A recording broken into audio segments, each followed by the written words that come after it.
Welcome back to my channel. This is your fourth stimulus check update and daily news report. As of today, it is now unlikely that Democrats will extend the federal unemployment benefits after they expire in 2 weeks. The Internal Revenue Service has just updated its new payment portal, so millions of Americans can ensure that they will receive their next round of stimulus payments. This coming Friday, I will be giving away Walmart gift cards. Please enter my giveaway. All you have to do is subscribe to my channel, like this video, and also please remember to leave a comment below.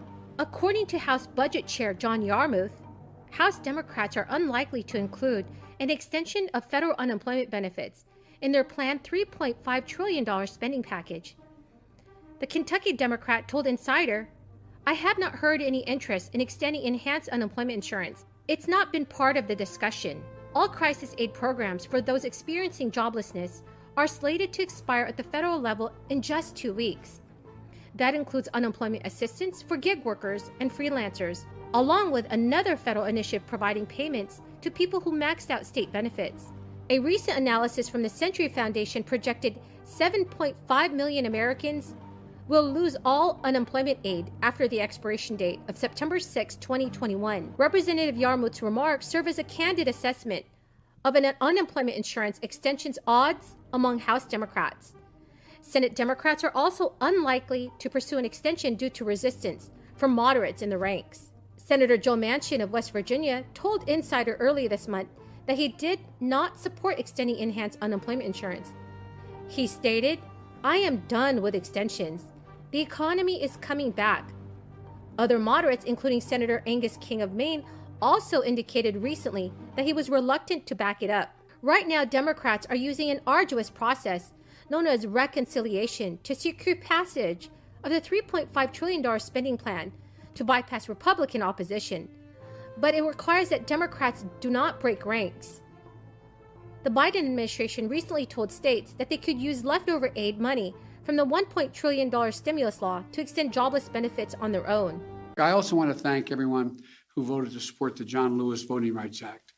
You know, it's an act to restore and expand voting protections, to prevent voter suppression, and to secure the most sacred of American rights: the right to vote freely, the right to vote fairly, and the right to have your vote counted.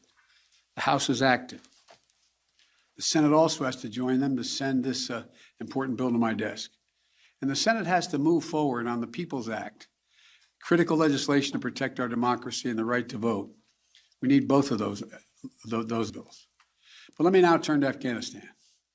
I've met this morning with my counterparts in the G7, as well as heads of the United Nations, NATO, and the European Union.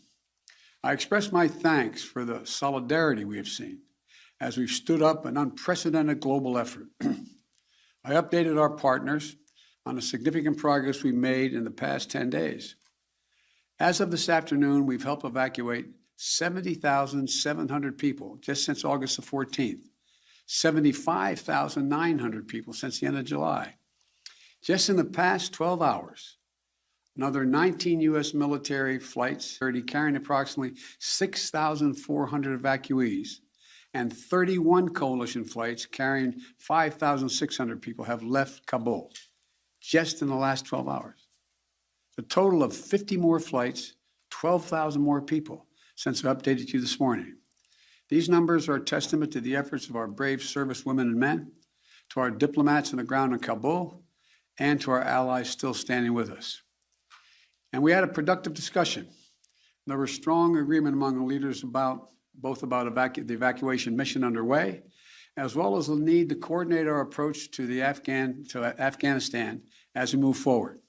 While some have blamed the unemployment benefits for sluggish job growth in recent months, a July analysis found that people did not immediately return to work in some states that had cut the federal unemployment insurance early.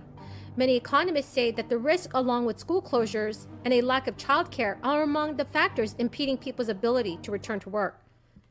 Also, new research in August found that ending unemployment benefits early led to significantly less spending, a nearly $2 billion drop across the U.S. states that cut benefits in June. And as federal benefits are cut starting in September, Researchers predict the rollback could lead to $8 billion less in spending throughout the months of September and October. So everyone, what are your thoughts on this? Please leave them in the comments section below. The Internal Revenue Service has launched a new feature on their online portal for families receiving child tax credit payments.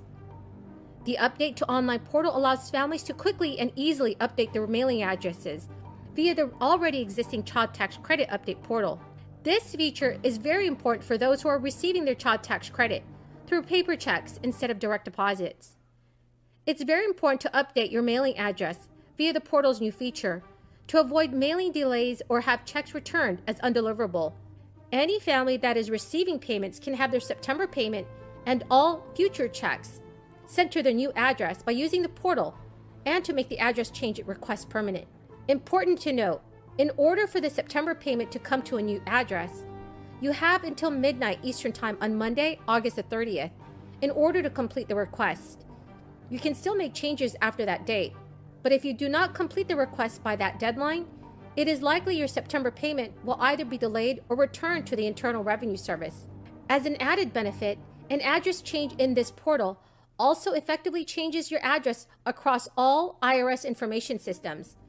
The Internal Revenue states that if you change your mailing address using the Child Tax Credit Portal, the IRS will use this address for all future IRS correspondence. This can benefit those receiving payments via direct deposit as well, regardless of payment method.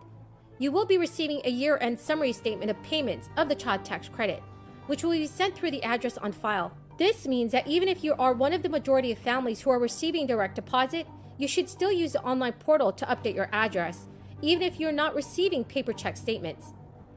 This year-end summary, called Letter 6419, will be necessary to fill out your 2021 federal income tax return next year. Without this information, you could potentially have difficulty claiming the other half of your benefit the next tax year. This year-end summary officially claims that you received the first half of the payment. This summary will also be important if you opted out of any payments or did not receive the entire half amount.